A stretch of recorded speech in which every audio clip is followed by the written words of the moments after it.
हमारे सभी दर्शकों को प्यार भरा नमस्कार। मेरे इस वीडियो में आपका बहुत बहुत स्वागत है। मित्रों, यह वीडियो पद्म महापुराण के सीरीज में से एक महत्वपूर्ण वीडियो है। इस वीडियो में वही वर्णन किया गया है जो पद्म महापुराण की कथा में उपलब्ध है। इसमें दिए गए संस्कृत श्लोक में किसी भी तरह का बदलाव नहीं किया गया है। आप इस वीडियो में देखने वाले हैं पति पत्नी में विवाद का भयानक परिणाम होता है, चाहे सृष्टिकर्ता परमपिता ही क्यों न हो। पद्म महापुराण सृष्टि खंड अध्याय 16 की संक्षिप्त चर्चा। गंगा पुत्र भीष्म का पुलस्त महर्षि से प्रश्न। गायत्री देवी के माता पिता और सखियों का यज्ञ में आकर विलाप करना। भगवान विष्णु द्वारा ग्वालों को कृष्ण अवतार में मिलने का वरदान देना। सावित्री देवी के सखियों का पत्नीशाला में आगमन और उपहार लाना। यज्ञ सभा में कुछ अनहोनी की आशंका से भयानक डर और घबराहट का माहौल। यज्ञ सभा में सावित्री देवी का विलाप और प्रचंड क्रोध। सावित्री देवी द्वारा ब्रह्मा जी को शाप। भगवान विष्णु को मानव योनि में जन्म का श्राप। भगवान शिव को लिंग कटकर धरती पर गिरने का श्राप। अग्निदेव को श्राप। ब्राह्मणों को श्राप। माता लक्ष्मी और शची को श्राप। सावित्री देवी का पहाड़ों पर विराजमान होना। दोस्तों, आगे इस वीडियो में बने रहें। ओम श्री विष्णवे नमः। जय श्री कृष्णा। दोस्तों, पद्म पुराण की कथा में बताया गया है कि सावित्री देवी ने लक्ष्मी जी को श्राप दिया था। उन्होंने कहा था कि लक्ष्मी का कभी भी एक स्थान पर निवास नहीं होगा। चंचल स्वभाव और चंचल चित्त वाली होकर वह मूर्खों के यहाँ निवास करेंगी। माता सावित्री देवी ने यही नहीं रुकी, उन्होंने भगवान विष्णु के बारे में भी भविष्यवाणी कर दी थी। उन्होंने बताई महर्षि भृगु के श्राप के कारण उनका जन्म मनुष्य योनि अर्थात श्री राम के रूप में होगा। यह पद्म पुराण सृष्टि खंड अध्याय 17 के श्लोक संख्या 151 में बताया गया है। श्लोक संख्या 152 में उन्होंने बताया, उस समय वह अपनी पत्नी सीता के वियोग से उत्पन्न भारी दुख को भोगेंगे। शत्रु उनकी पत्नी का अपहरण करके समुद्र के दूसरे पार ले जाएंगे। शोक संतप्त अंतःकरण वाले अपनी उस पत्नी का पता नहीं लगा पाएंगे और अपने भाई के साथ अत्यधिक कष्ट को भोगेंगे। इसी तरह माता सावित्री ने आगे बताई कि जब भगवान विष्णु यदुवंश में जन्म लेंगे उस समय उनका नाम श्री कृष्ण होगा और उस समय वह पशुओं के दास चरवाहे बनकर दीर्घ काल तक वन में भटकते रहेंगे। दोस्तों, ये भी घटना घट चुकी है। इसी तरह भगवान रुद्र को, ब्रह्मा जी को, इंद्र को और अग्निदेव को भी माता ने भविष्य के बारे में बता दिया। एक समय की बात है कि सावित्री देवी अत्यंत ब्रह्मा जी पर क्रुद्ध हो गई और उन्होंने ब्रह्मा जी को श्राप देने के लिए तैयार हो गई। उन्होंने कहा, यदि मैंने तपस्या की है, यदि मैंने अपने गुरुजनों को संतुष्ट किया है, तो सभी ब्रह्म समूह में और अनेक स्थानों में ब्राह्मण आपकी पूजा नहीं करेंगे। उसके बाद सावित्री देवी ने समस्त ऋत्विज अर्थात पुजारी ब्राह्मणों को श्राप दिया कि तुम लोग दान लेने के लिए अग्निहोत्र करोगे और पृथ्वी पर व्यर्थ भटकते रहोगे। लोभ से प्रेरित होकर तुम लोग सदा तीर्थों और मंदिरों में निवास करोगे। जो यज्ञ कराने के पात्र नहीं है, उनसे यज्ञ कराकर तुम लोग उनसे निंदित दान लोगे। इसलिए मरने के बाद तुम लोग प्रेत हो जाओगे। पति पत्नी में विवाद का भयानक परिणाम होता है। दोस्तों, भगवान तो सर्वशक्तिमान होते हैं, जिनके आगे किसी की नहीं चलती है। लेकिन कई बार ऐसे मौके भी आए जब भगवान को भी झुकने के लिए मजबूर होना पड़ा, उन्हें भी हाथ जोड़ना पड़ा। सृष्टि की रचना परमपिता ब्रह्मा ने की, यह तो सभी जानते हैं। लेकिन क्या आप यह जानते हैं कि एक बार ब्रह्मा जी से भी भारी भूल हो गई थी। एक ऐसी भूल जिससे उनकी पत्नी न सिर्फ उनसे रूठ गई बल्कि हमेशा हमेशा के लिए उनका साथ भी छोड़ गई। यही नहीं, पत्नी के गुस्से का ही यह परिणाम था कि आज सृष्टि की रचना करने वाले की पूजा सिर्फ पुष्कर में ही होती है। लेकिन दोस्तों, दूर पहाड़ों की चोटी पर विराजती है माता सावित्री, जो परमपिता ब्रह्मा जी की अर्धांगिनी है। लेकिन यहाँ माता सावित्री रूठी हुई है, वे नाराज है। यही वजह है कि ब्रह्मा जी के मंदिर से बिल्कुल अलग थलग उन्होंने पहाड़ पर अपना बसेरा बनाया हुआ है। आप सोच रहे होंगे कि सावित्री आखिर किस बात पर ब्रह्मा जी से नाराज है, क्यों वे अपने पति से अलग मंदिर में विराजती है। इस सवाल का जवाब छुपा है पुष्कर के मंदिर में। यह मंदिर न सिर्फ ब्रह्मा जी और सावित्री जी के बीच दूरी बढ़ने की कहानी कहती है, बल्कि उन दोनों के रिश्ते टूटने के किस्से पर भी मुहर लगाती है। दरअसल परमपिता ब्रह्मा जी और सावित्री के बीच दूरियां उस वक्त बढ़ी जब ब्रह्मा जी ने सृष्टि की रचना के लिए पुष्कर में यज्ञ का आयोजन किया। इस यज्ञ में पत्नी का बैठना जरूरी था, लेकिन माता सावित्री को पहुंचने में देरी हो गई। उधर पूजा का शुभ मुहूर्त बीतता जा रहा था और यज्ञ में उपस्थित सभी देवी देवता एक एक करके यज्ञ स्थली पर पहुंचते गए, लेकिन सावित्री का कोई अता पता नहीं था। कहते हैं कि जब शुभ मुहूर्त निकलने लगा तब कोई उपाय देखकर ब्रह्मा जी ने नंदिनी गाय के मुख से गायत्री को प्रकट किया और उनसे विवाह कर अपना यज्ञ पूरा किया। लेकिन दोस्तों, पद्म पुराण की कथा में माता गायत्री की उत्पत्ति की कथा कुछ और कहती है। आगे इस वीडियो में जरूर देखेंगे हम। उधर सावित्री जब यज्ञ स्थली पहुंची तो वहां ब्रह्मा के बगल में गायत्री को बैठे देख क्रोधित हो गई और उन्होंने ब्रह्मा जी को श्राप दे दिया। दोस्तों, ऐसा श्राप देकर सावित्री देवी ब्रह्मा जी के यज्ञ सभा से बाहर निकल गई। ऐसा कैसे और क्यों उन्हें करना पड़ा, आइए जानते हैं इस वीडियो में। पद्म महापुराण सृष्टि खंड अध्याय 16 की संक्षिप्त चर्चा। दोस्तों, पद्म पुराण सृष्टि खंड अध्याय 16 में आपने देखा कि माता सावित्री देवी गृह कार्य में व्यस्त रहने के कारण और माता लक्ष्मी गौरी सहित अन्य सखियों के पहुंचने में देरी के कारण यज्ञ में नहीं पहुंच पाई, जबकि ब्रह्मा जी ने अध्वर्यु द्वारा यज्ञ में साथ बैठने के लिए बुलाए थे। यज्ञ का शुभ मुहूर्त निकला जा रहा था, इसलिए ब्रह्मा जी ने आनन फानन में स्वर्गाधिपति इंद्र को आदेश दिया कि कोई भी स्त्री पृथ्वी से लेकर आ जाओ, जिसे पत्नी बनाकर यज्ञ प्रारंभ करे। इंद्र ने एक ग्वालन को अपहरण करके ले आए। दोस्तों, अपहरण शब्द का इस्तेमाल इसलिए कर रहा हूँ क्योंकि उस स्त्री के मर्जी के बिना और उसके माता पिता और अन्य लोगों के जानकारी के बिना स्त्री को लाया गया था, जबकि वह रोती चिल्लाती रही। भले ही वह बाद में ब्रह्मा जी को देखकर स्वयं को भाग्यशाली मानने लगी। भगवान विष्णु के सहमति से ब्रह्मा जी ने उसे पत्नी रूप में स्वीकार करके यज्ञ में बैठ गए। उसी समय यज्ञ में आश्चर्यजनक घटना हुई, जिसे आगे आप इस वीडियो में देखेंगे। गंगा पुत्र भीष्म का पुलस्त महर्षि से प्रश्न। गंगा पुत्र भीष्म ने पुलस्त ऋषि से कहा, हे द्विज श्रेष्ठ, उस यज्ञ में कौन सा आश्चर्य हुआ? वहाँ पर रुद्र और विष्णु कैसे बने रहे? वहाँ पर पत्नी रूप में स्थित होकर गायत्री देवी ने क्या किया? सुंदर वृतांत को जानकर अहीरों ने क्या किया? आप मुझे इसी वृतांत को बतलाइए तथा वहाँ पर जो कोई घटना हुई उसे बतलाइए। मुझे यह भी जानने का कौतूहल है कि अहीरों तथा ब्रह्मा जी ने उसके बाद क्या किया। पुलस्त्य महर्षि ने कहा, हे राजन, उस यज्ञ में जो कुछ भी आश्चर्यमय घटना हुई उसे मैं पूर्ण रूप से कहता हूँ। आप सावधानी पूर्वक सुने। उस सभा में जाकर रुद्र ने अत्यंत आश्चर्यमय कार्य किया। वे अत्यंत निंदित रूप धारण करके ब्राह्मणों के निकट आए। इस पर भगवान विष्णु वहाँ पर कुछ भी नहीं किया, क्योंकि वहाँ वे ही प्रधान थे।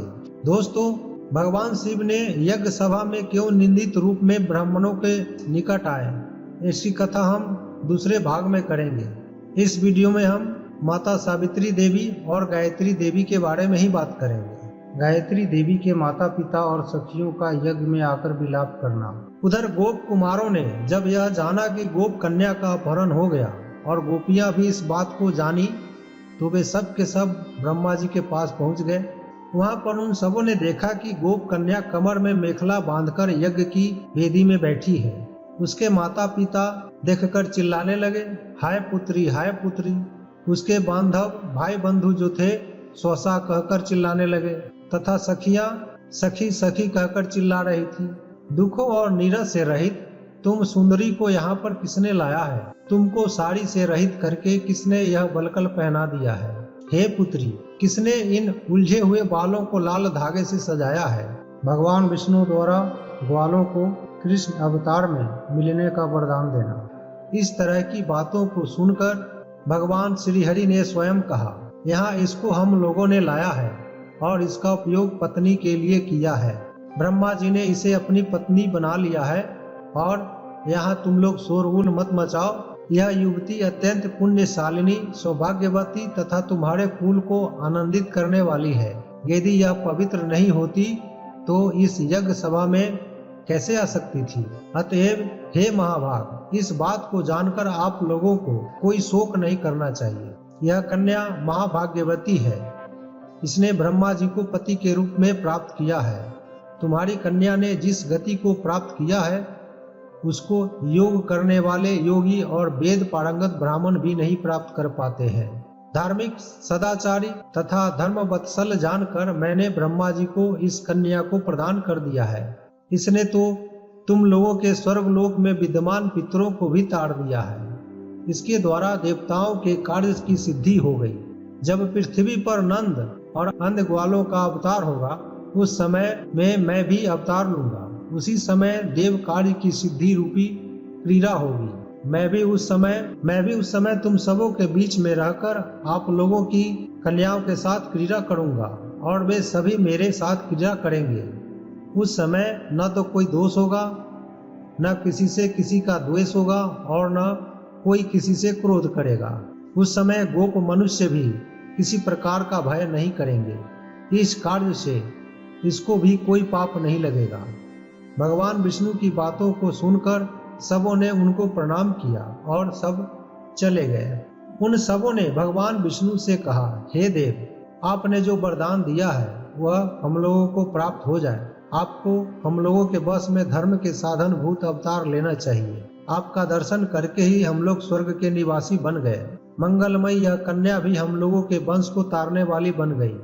हे देवेश, हे विभो, आपका ऐसा वरदान हो। उसके बाद स्वयं भगवान विष्णु के द्वारा अनुनय विनय किए जाने पर तथा ब्रह्मा जी ने भी अपने बाएं हाथ से सूचित करके कहा, तथास्तु। लज्जित होने के कारण वह सुंदरी अपने माता पिता और भाई बांधवों को नहीं देख पा रही थी। वह सोच रही थी कि किसने इन लोगों को मेरे विषय में बतला दिया कि ये लोग यहाँ तक पहुँच गए। उन सबों को देखकर उसने कहा, मैंने पति के रूप में सर्वप्रथम देव ब्रह्मा जी को प्राप्त किया है। आप लोगों या मेरे माता पिता को मेरे विषय में कोई चिंता नहीं करनी चाहिए। मेरी सखियों, मेरी बहनें, उनके बच्चों, सबों से मेरा कुशल आप लोग कहेंगे। मैं देवताओं के साथ हूँ। उन सबों के चले जाने पर अत्यंत सुंदरी गायत्री देवी ब्रह्मा जी के साथ यज्ञशाला में सुशोभित हुई। इसके बाद ब्राह्मणों ने ब्रह्मा जी से कहा, आप हम लोगों को अभिप्रेत वरदान दे। उसके बाद ब्रह्मा जी ने भी उन सबों को अभिलषित वरदान प्रदान किया। गायत्री देवी ने भी ब्रह्मा जी द्वारा दिए गए वरदान का अनुमोदन किया। यह साध्वी देवी देवताओं के समीप बनी रही। सावित्री देवी के सखियों का पत्नीशाला में आगमन और उपहार लाना। पुलस्त ऋषि ने आगे बताया, उसके बाद ब्रह्मा जी और सावित्री में जो विवाद हुआ, जो महान परिहास को उत्पन्न करने वाला है, उसे मैं बतलाता हूँ। सावित्री के उस यज्ञ में पधारने के समय सभी देवताओं की स्त्रियां आ चुकी थी।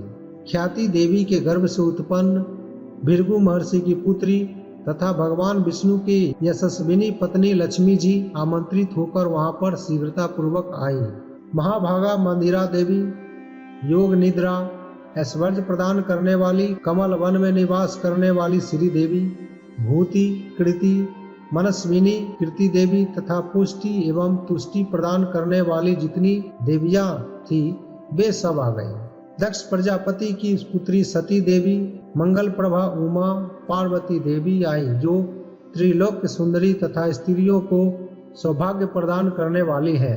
जया, विजया, मछुंदरा, मछुचंदा, सर्वसती, सुप्रिया, जनकांता, ये सब के सब सावित्री देवी के घर आई। ये सभी देवियां सुंदर वेश में तथा आभूषणों से भूषित होकर आई थी। पुलोम की पुत्री तथा इंद्र की पत्नी सची अप्सराओं के साथ आई।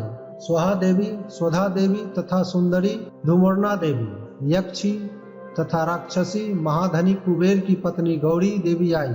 मन के समान वेग वाली वायु की पत्नी मनोजवा तथा कुबेर की प्रियतमा रिद्धि देवी आई। देव कन्याएं आई। धनु की प्रियतमाएं दानवियां आई। सप्तऋषियों की पत्नियां तथा ऋषियों की पत्नियां भी आई। इसी तरह सावित्री की पुत्रियां, बहनें तथा विद्याधरियों आई। राक्षसियों, पितरों की कन्याएं तथा दूसरे लोक की माताएं भी। इसके बाद इन देवियों तथा उनकी बहुओं के साथ सावित्री ने जाना चाहा। उसी समय कुछ देवियां मिठाई लेकर आई, कुछ फल तथा मोदक से परिपूर्ण सूप लेकर ब्रह्मा जी के पास गई। कुछ देवियां आड़ की तथा निष्पावा लेकर आए, कुछ सुंदर दाड़िम अर्थात अनार तथा मातुलिंग फल लेकर गई। देवियां करीर पुष्पों तथा कमल पुष्पों को लेकर गई। दूसरी देवियां कुसुम्भ, कंजीर तथा खजूर ले ली। दूसरी देवियों ने उत्तम नारियल के फलों को ले लिया। कुछ नारियों ने द्राक्ष से भरे हुए पात्र तथा श्रृंगाटक, कर्पूर, अद्भुत प्रकार के जामुन, अखरोट तथा आंवला ले ली थी। कुछ देवियां पके हुए बिल्व के फल तथा चिवड़ा ली थी। कुछ देवियां कपास की रुई तथा कुछ कुसुम्भरंग के वस्त्रों को ली थी।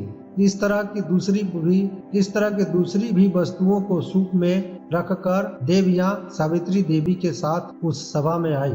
भयानक डर और घबराहट का माहौल। आई हुई सावित्री देवी को देखकर इंद्र भयभीत हो गए। ब्रह्मा जी नीचे मुख करके इसलिए बैठे थे कि सावित्री न जाने मुझको क्या कहेंगी। भगवान विष्णु, रुद्र तथा दूसरे ब्राह्मण लज्जित थे। सभी सभासद तथा देवता भी भयभीत थे। वहाँ पर ब्रह्मा जी के पुत्र, पौत्र, भागिने, मामा, भाई, देवताओं के भी देवऋभु नामक देवगण, ये सब के सब इसलिए उदासीन बैठे थे कि सावित्री देवी उन सबों को न जाने क्या कहेंगी। किंतु ब्रह्मा जी के बगल में वह गोप कन्या सबों की वाणी को सुनते ही चुपचाप मौन होकर बैठी थी। अधवर्जु ने उनको बुलाया भी, किंतु वह वहां नहीं गई।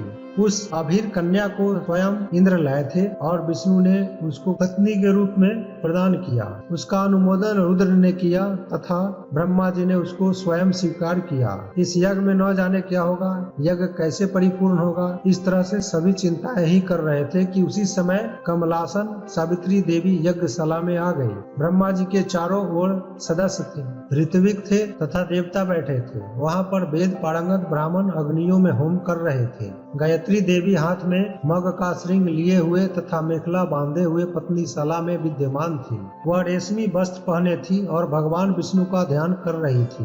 वह पति वर्ता तथा पति को प्राण के समान समझने वाली प्रधान रूप से वहाँ बैठी थी। वह रूपवती थी तथा उसके बड़े बड़े नेत्र थे। उसका सूर्य के समान तेज था। जिस तरह सूर्य को प्रभा देवी प्रकाशित करती है, उसी तरह वह संपूर्ण सभा को अकेले प्रकाशित कर रही थी। ऋत्विकगण जलती हुई अग्नि का सेवन कर रहे थे। देवता अपने अपने तथा पशुओं के चरु भाग को ग्रहण करने वाले यज्ञ भाग को प्राप्त करने की इच्छा से शीघ्र ही बोल पड़े थे।